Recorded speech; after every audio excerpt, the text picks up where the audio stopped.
días, buenas tardes o buenas noches para todos, dependiendo del lugar, la hora donde puede estar sintonizándonos. Y sé que posteriormente a esta transmisión en vivo, otros estarán en conexión, estarán en sintonía con nosotros en esta programación. Es una bendición grande de parte de Dios el poder estar en contacto con todos ustedes, hermanos y amigos. Crea que es de lo más especial que puede acontecer en nuestras vidas.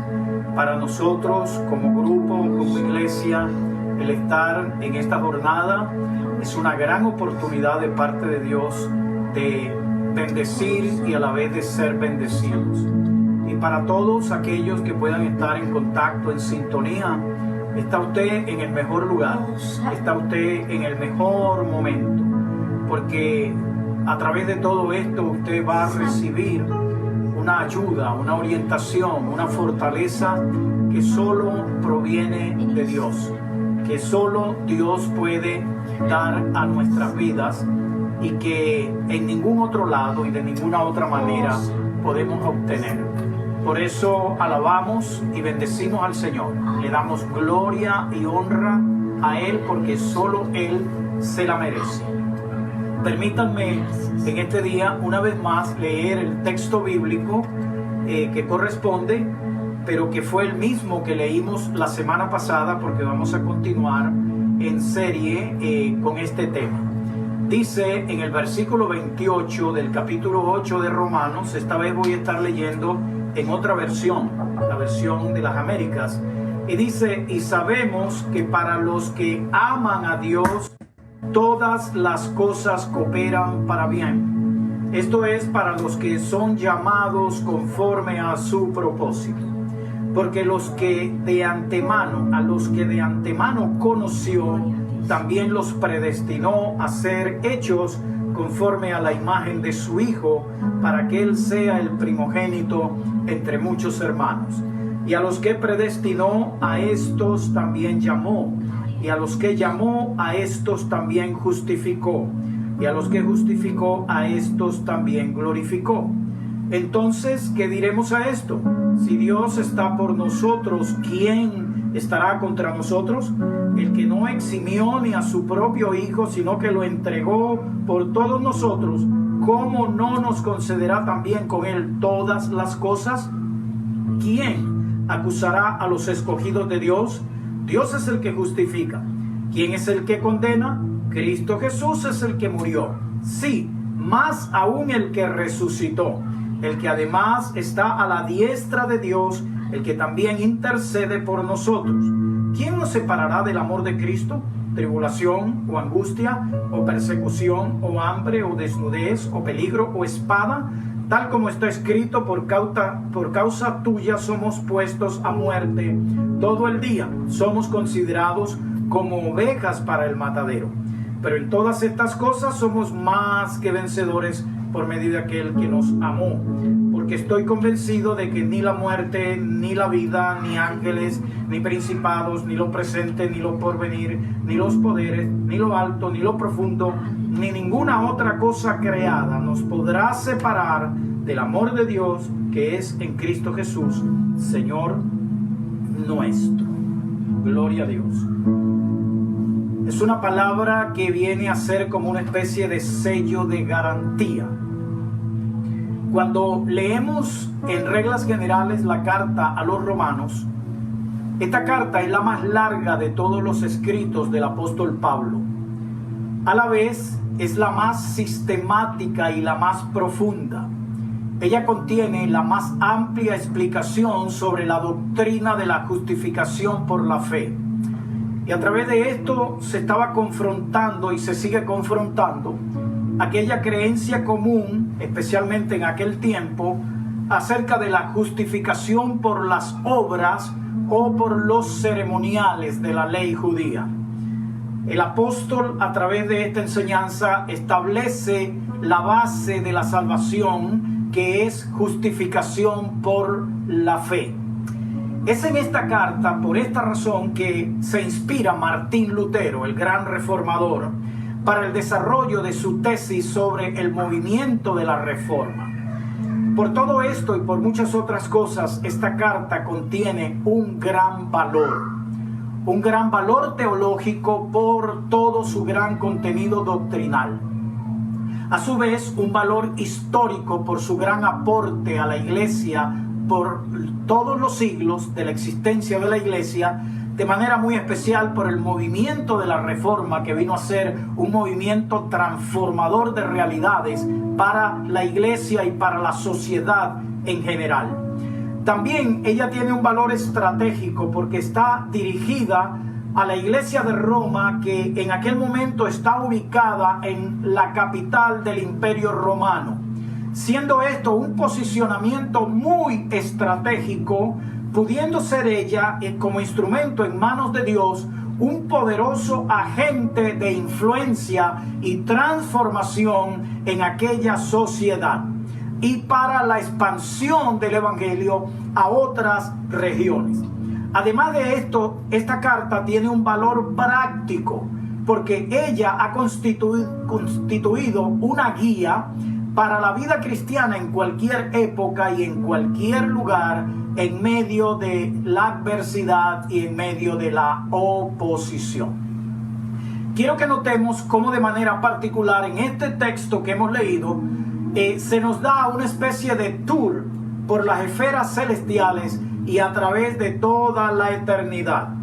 Este texto de alguna manera repite lo que plantea el mismo apóstol Pablo allá en el libro de los Efesios, en el capítulo 1, versículos 3 y 4, donde plantea cómo hemos sido escogidos y posicionados en Cristo y estamos en lugares celestiales en Cristo. Y es que a través de este planteamiento el apóstol nos muestra un cuadro completo en una especie de síntesis del plan de Dios de eternidad a eternidad. Esto desde ya nos dice que como hijos de Dios y como iglesia no somos un accidente, una casualidad, un evento fortuito. No, nosotros tenemos un origen que de acuerdo a esta palabra se da en la eternidad, donde nos dice que Dios nos conoció desde antes de la fundación del mundo. Así que hay unos elementos aquí que quiero que note que constituyen la síntesis del plan de Dios de eternidad a eternidad. Número uno, un conocimiento previo en base a su presciencia. La palabra presciencia es el conocimiento anticipado que Dios ha tenido de todas las cosas aún antes de que aconteciesen, aún antes de la fundación del mundo. Por eso el texto dice a los que antes conoció. Eso es conocimiento previo. 2, elección. Según nos escogió en Él antes de la fundación del mundo. ¿Cómo nos escogió? Por ese conocimiento previo, Él pudo haber visto nuestra decisión por Cristo, porque esta no es una escogencia y una elección a capricho, porque entonces algunas personas pudieran preguntar, bueno, ¿y por qué escoge a estos y a otros no? No, porque aquí entra en juego no solamente la soberanía divina, aquí entra en juego el libre albedrío humano y la voluntad humana que es necesaria que se ponga en juego, en ejercicio, aceptando, reconociendo y dando el paso de fe, entregando y rindiendo su vida a Cristo. El otro elemento es el elemento de la predestinación. Es la asignación anticipada del destino final de los escogidos, donde ese destino es que todos los hijos de Dios lleguemos a ser conforme a la imagen de su Hijo Jesucristo, que es el modelo pleno del reino de los cielos.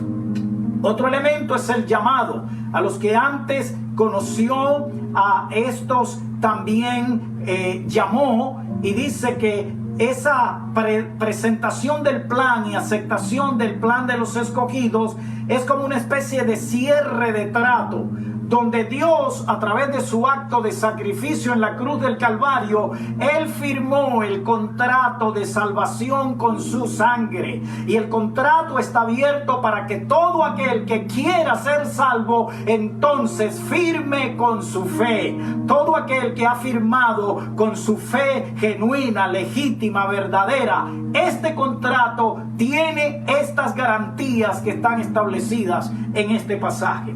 Inmediatamente viene la justificación. A los que llamó también justificó. Esa es la declaración de solvencia absoluta que se recibe por la perfecta obra redentora en la cruz del Calvario, porque es tan perfecta la obra redentora en la cruz del Calvario que Cristo, con su muerte y el derramamiento de su sangre, canceló el pecado de todas las personas, de toda la humanidad. Cristo canceló el pecado de todos. Por eso Juan el Bautista, cuando lo presentó, fue capaz de decir esta palabra: he aquí el Cordero de Dios que quita el pecado del mundo. Y de último dice: a los que justificó, a estos también glorificó. ¿Qué es esto? Es la transformación final del Hijo de Dios con un cuerpo glorificado semejante al de Cristo, para vivir con Cristo por la eternidad. Tenemos que agregar el elemento que mencionábamos la semana pasada, que es el procesamiento, a través del cual Dios quiere lograr la transformación para que este proceso se da entre el llamado y la glorificación. Es donde estamos todos aquellos que hemos conocido al Señor, y es parte del plan, y ahí estamos. ¿Y qué es lo que pretende el apóstol con esto? Podemos considerar y establecer los objetivos que el apóstol está poniendo de por medio cuando hace este planteamiento de este tour celestial.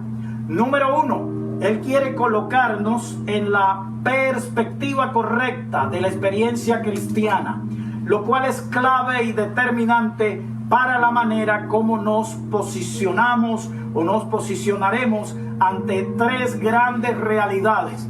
Estas tres grandes realidades representan los más grandes retos del ser humano. Primera realidad, la realidad de la vida. Segunda realidad, la realidad de la muerte. Tercera realidad, la realidad de la eternidad. ¿Cómo nos posicionemos ante esas tres realidades? Eso es lo que determina el verdadero éxito. Recordemos que para éxito existe una definición humana, un concepto y un criterio humano, donde para el humano el éxito es logros, posesiones materiales, posiciones, grandes recursos. Eso es éxito, pero el concepto de Dios difiere de ese concepto.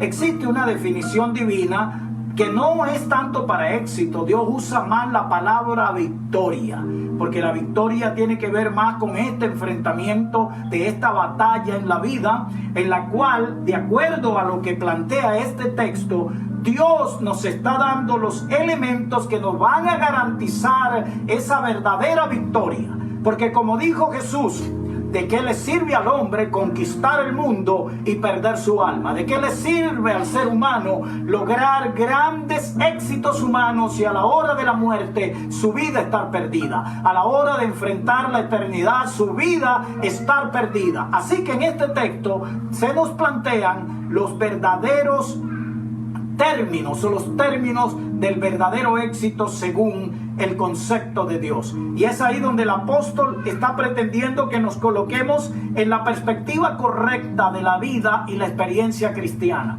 Lo segundo que pretende es reafirmarnos, fundamentarnos bien o establecernos de manera muy firme en cuanto a algunas cosas: la fe y las convicciones, para que no solamente como cristianos o como hijos de Dios tengamos ideas acerca de Dios.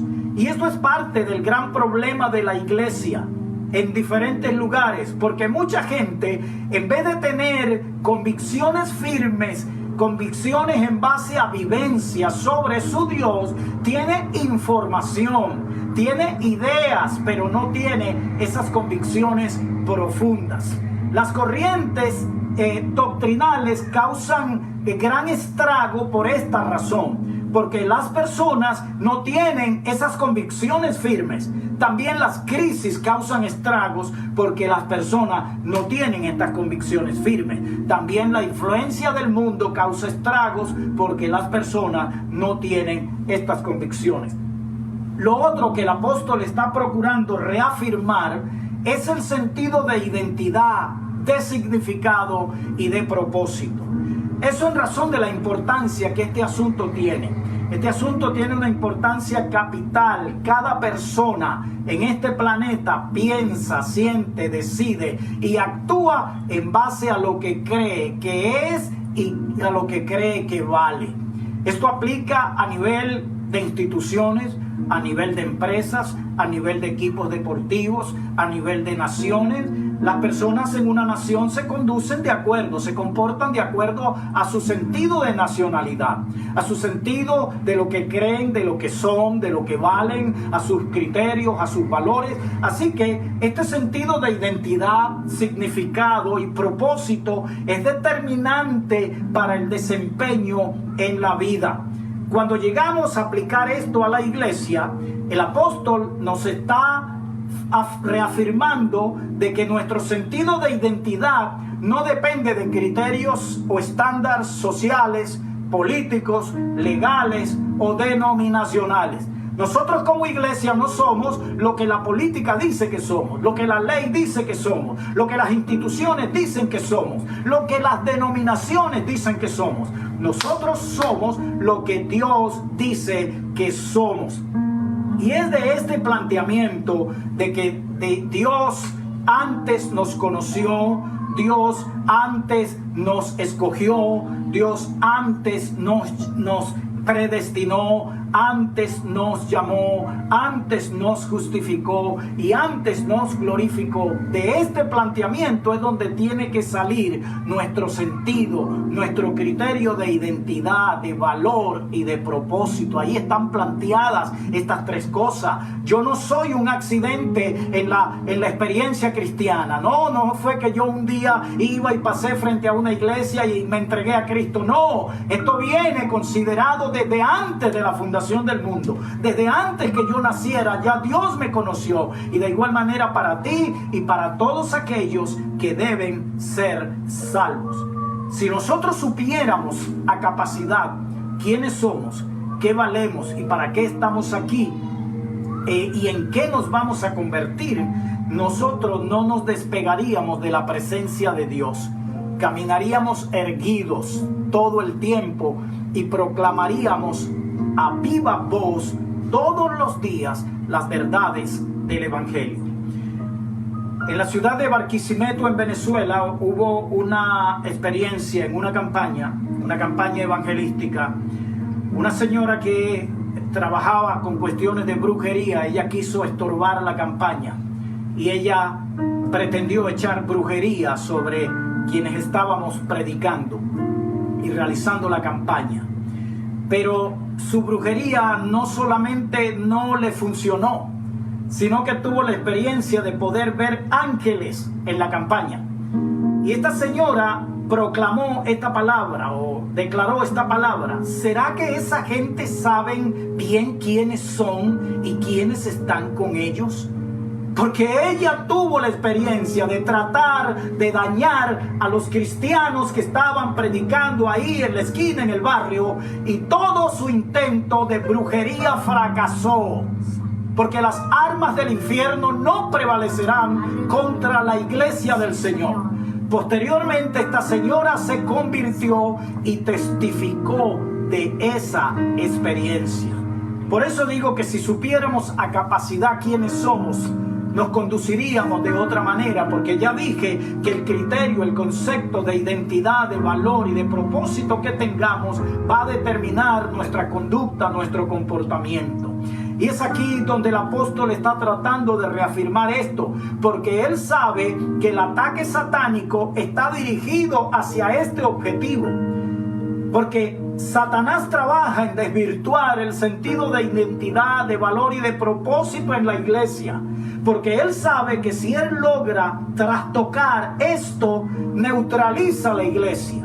Porque una iglesia que no sabe a conciencia quién es, ni qué vale, ni la posición que tiene, no la posición aquí terrenalmente, la posición que tiene en las esferas celestiales, la posición que tiene en la presencia de Dios. Satanás sabe que si logra trastocar eso, la neutraliza. Y esto representa una amenaza latente para la iglesia a través de todos los tiempos y en todos los lugares. Pero de manera particular, lo representó para la iglesia de Roma, porque ella estaba viviendo en medio de la poderosísima influencia negativa del estilo de vida envolvente y asfixiante y neutralizante del Imperio Romano. Un sistema de vida materializado, secularizado, mundanalizado, depravado. Y el apóstol supo, y todos los que están en sintonía con esto pueden saber que la iglesia puede perder la perspectiva.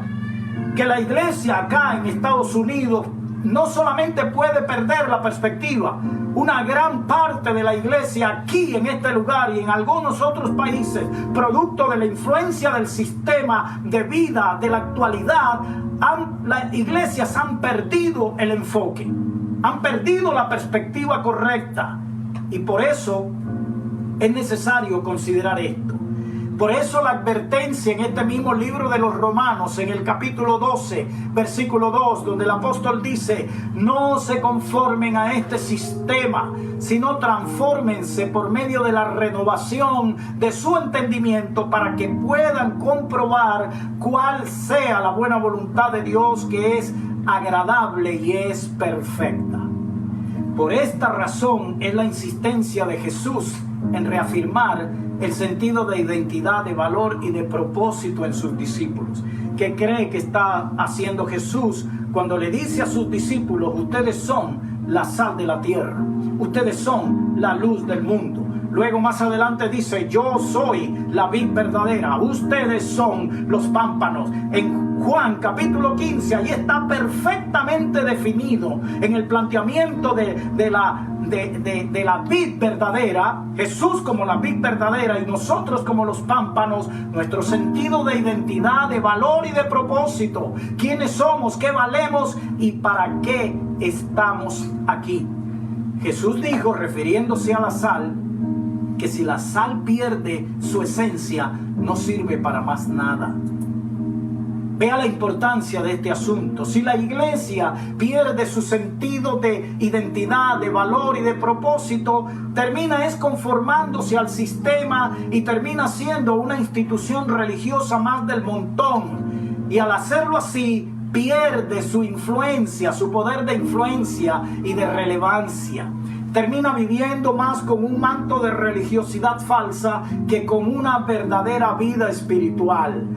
Y eso nos atañe a nosotros hoy de manera muy particular, recordando que está profetizado sobre la iglesia de los últimos tiempos, declarado allá en Apocalipsis 3, 14 al 22, acerca de la iglesia con nombre y apellido, la iglesia de Laodicea, que es una iglesia que pierde estos sentidos, una iglesia que pierde el sentido de identidad, su sentido de valor y su sentido de propósito en Dios, y entonces busca estos sentidos en lo que tiene materialmente, en sus riquezas y en su estatus social, y se convierte en una iglesia irrelevante. La gran preocupación del apóstol es que la iglesia pierda esa perspectiva correcta de la vida cristiana, y así lo dice en 2 de Corintios capítulo 11 versículo 13. Literalmente dice así: temo que así como Satanás con su astucia engañó a Eva, y note cómo dice la palabra que utiliza, así vuestros sentidos sean de alguna manera extraviados de la sincera fidelidad a Cristo.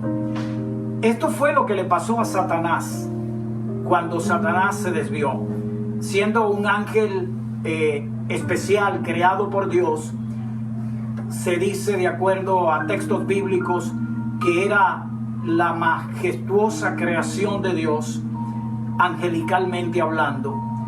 Y este individuo no estuvo conforme con su identidad, con su sentido de valor y con su sentido de propósito. Y entonces, por no estar conforme con esto, quiso ser Dios y terminó siendo diablo. Así que por experiencia propia, Satanás sabe que todo ser que quiera buscar ser alguien o ser algo fuera de Dios terminará completamente perdido.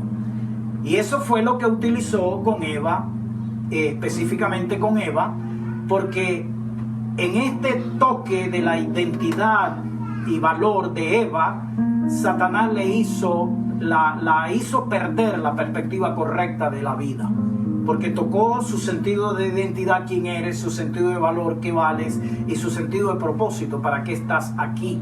Y con un solo planteamiento la hizo ver inadecuada, la hizo ver incompleta, y le propone que busque esa identidad, esa satisfacción, ese sentido de verdadera realización en ella misma y no en Dios. Y Eva cayó en la trampa. Y es exactamente lo que Satanás intentó hacer con Jesucristo cuando le plantea: si eres hijo de Dios, di que estas piedras se conviertan en pan. ¿Qué es lo que Satanás está procurando? ¿O qué es lo que está tratando de tocar? Está tocando el sentido de identidad de Cristo y está tratando de que Cristo se mueva de la voluntad del Padre a la voluntad suya propia, buscando reafirmar una identidad. Pero Jesús estuvo muy claro y le devolvió de línea, y ahí se le cayó al diablo el kiosco, y todo el planteamiento de Satanás, Cristo lo debatió y lo reventó con la palabra de Dios. Esta estrategia es la misma que Satanás ha usado a través de los tiempos con la sociedad, la sigue usando en el día de hoy, llevando a personas a buscar identidad, valor y propósito en ellos mismos y en un montón de cosas que están fuera de Dios. Y oiga, categóricamente nadie, absolutamente nadie, llámese como se llame, va a encontrar verdadero sentido de identidad, de valor y de propósito fuera de Dios. Estos elementos tan esenciales en la vida humana solamente se consiguen en Cristo. No hay otra, no hay otra. Así que si anda buscando ser alguien, éxito, y que ese éxito le dé identidad, valor, propósito, va a estar totalmente fracasado. Nadie lo ha encontrado. Y por eso el apóstol hace un clamor allá en Efesios capítulo 1, versículo 15 al 23, donde dice que ora para que a nosotros nos sea dado espíritu de sabiduría y de revelación en el conocimiento de Dios. Lo que el apóstol está buscando es que nosotros logremos entender quiénes somos, qué tenemos, para qué estamos aquí y quiénes llegaremos a ser. Y de esta manera, pues, colocarnos en la perspectiva correcta, reafirmar nuestra fe y reafirmar nuestras convicciones y reafirmar nuestro sentido de identidad. Y por eso es que nos da este tour por las esferas celestiales y a través de la eternidad. Y con esto el apóstol está haciendo algo que podemos llamar dimensionamiento. Porque como cristianos estamos aquí en la tierra, estamos rodeados de circunstancias adversas, difíciles, contrarias. Hoy, en este momento, estamos en medio de una situación muy difícil, de mucha incertidumbre, de mucha angustia y preocupación para mucha gente. Hoy aplica más que nunca esto. El apóstol está dimensionando, tratando de elevarnos a las esferas celestiales y posicionarnos para que nosotros podamos ver la vida no desde el plano terrenal, no desde nuestras experiencias traumáticas, sino que podamos ver la vida desde la perspectiva de Dios, porque desde arriba se ve mejor. Desde arriba puedes ver el panorama más amplio. Desde arriba puedes mirar hacia adelante, y es lo que el apóstol está tratando de lograr. Que nosotros nos elevemos en nuestra visión de la vida cristiana y nos sobrepongamos o nos sobreelevemos sobre el valle de nuestras circunstancias, donde en nuestras circunstancias están necesidades, crisis, problemas y todas estas cosas. Si no elevamos nuestra visión, terminan conduciendo a muchos al desánimo, a la frustración, a la desesperanza. Y Satanás trabaja muy sutilmente con esto. Ha trabajado sutilmente para que la iglesia, en vez de posicionarse en la dimensión de Dios, la iglesia viva una vida desde la perspectiva humana, donde solamente vive en base al acontecer humano, al acontecer diario, y en base a eso es que se mueve. Por esto es que vamos a encontrar muchos textos que nos enseñan la intención de Dios. Son muchos los textos de comparaciones prácticas donde Dios trata de dimensionarnos para que veamos esto desde la perspectiva divina, con perspectiva espiritual, sobrenatural, más que con una perspectiva humana y natural. En el libro de Isaías se dice: levantarán alas como las águilas. Eso es un dimensionamiento. Colosenses 3:1 dice: si pues han resucitado con Cristo, pongan la mira en las cosas de arriba y no en las de la tierra. Mira, nos está mandando a mirar hacia arriba y desde arriba, porque la realidad espiritual siempre va a trascender por encima de lo material. Y si aquí abajo dicen no hay oportunidad, no hay esperanza, no hay salida, desde allá arriba dicen sí, hay salida. Desde aquí se ve una salida allá adelante, porque en el plan de Dios, Dios ha provisto siempre una salida para su pueblo. Y Dios busca con este posicionamiento que nos ubiquemos correctamente ante las crisis. Por eso dice Isaías 40:31, los que esperan en Jehová tendrán nuevas fuerzas. ¿Por qué? Porque en este camino se desgastan las fuerzas. Tendrán nuevas fuerzas, levantarán alas como las águilas. Las águilas tienen la facultad de, en medio de la tormenta, colocarse encima de la tormenta. Increíble.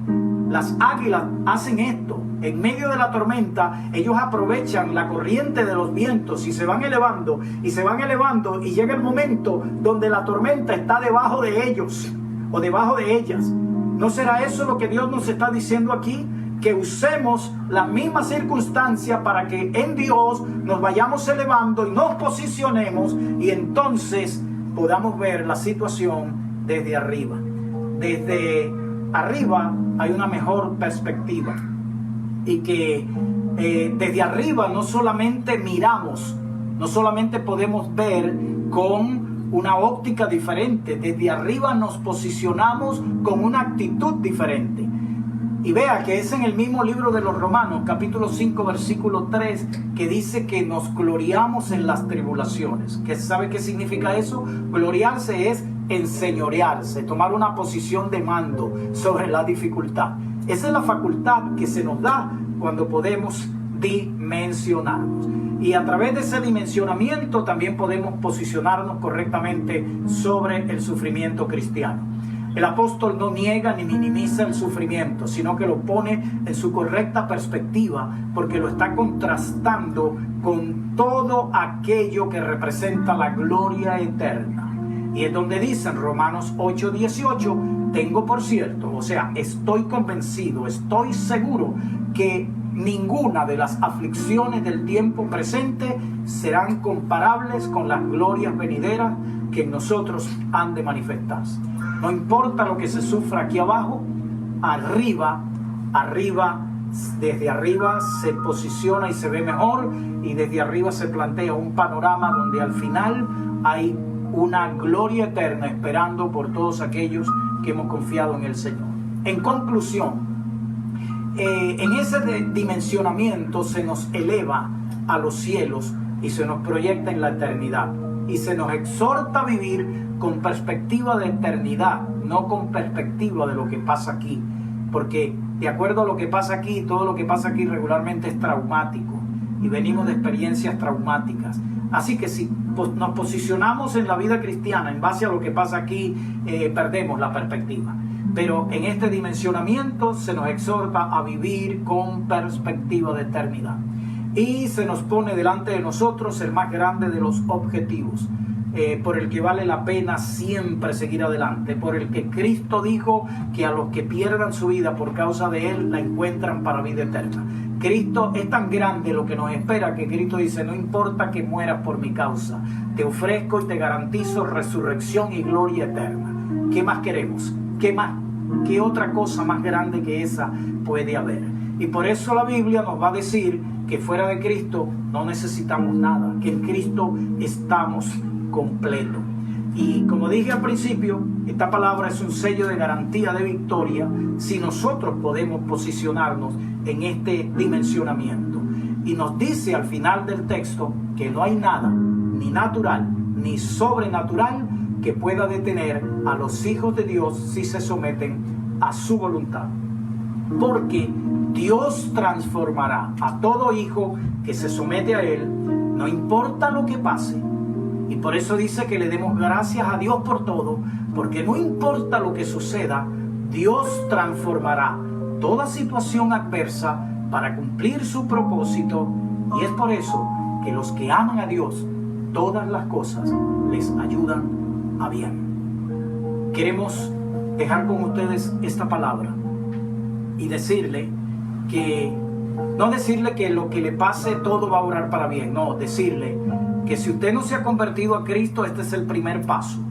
Dios sacarlo de ese mundo de perdición y llevarlo al plano de la salvación.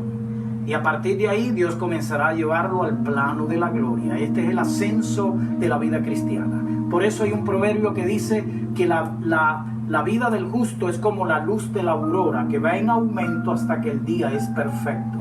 Que así como el sol sale en la mañana y se va levantando y va levantando hasta que está en su plenitud de radiante, así es la experiencia cristiana cuando la llevamos conforme al concepto de Dios. Así que queremos dejar esta palabra a los hermanos: sometimiento, rendimiento de nuestra voluntad, elevarnos a la perspectiva de Dios, nos ayudará a enfrentar y a superar lo que sea. En este texto de Romanos no hay nada que te pase, que te haya pasado, que te esté pasando o que te vaya a pasar, que escape de la lista que ahí está. Dios ya lo consideró todo y Él dice que nada de lo que te pase, sea lo que sea, te podrá separar del amor de Dios que es en Cristo Jesús. Permítanme hacer una oración. Si a esta hora hay algún amigo, persona sintonizada con nosotros que aún no haya experimentado la dicha de conocer a Cristo como su Salvador, le invito a que lo haga en esta hora. Quiero hacer una oración. Señor, te doy gracias por la oportunidad linda y maravillosa que nos das en este día de comunicar esta palabra. Pedimos por todos los que están al alcance de esta transmisión y los que van a estar al alcance después que se sintonicen en algún momento. Pido que tu Espíritu Santo pueda tocar sus vidas y que si en este momento hay alguno que quiera abrir su corazón y entregar su vida a Cristo, quiero orar por él. Y quiero decirle que diga conmigo estas simples o sencillas palabras: Señor Jesús, abro mi corazón, abro mi vida y reconozco que soy pecador y que necesito ser rescatado de un mundo de condenación y tener vida y vida eterna en ti. Te pido que salves mi vida, reconozco que eres mi Salvador y te pido que me ayudes a crecer y a serte fiel. Amén. Señor, gracias por los hermanos, los bendecimos. Pido que sus vidas sean fortalecidas, pido que sus vidas sean llenadas de tu Espíritu Santo y que podamos juntos crecer en esta experiencia, que podamos cada día elevarnos más y alcanzar los niveles que tú quieres que alcancemos en Cristo. Gracias, Señor.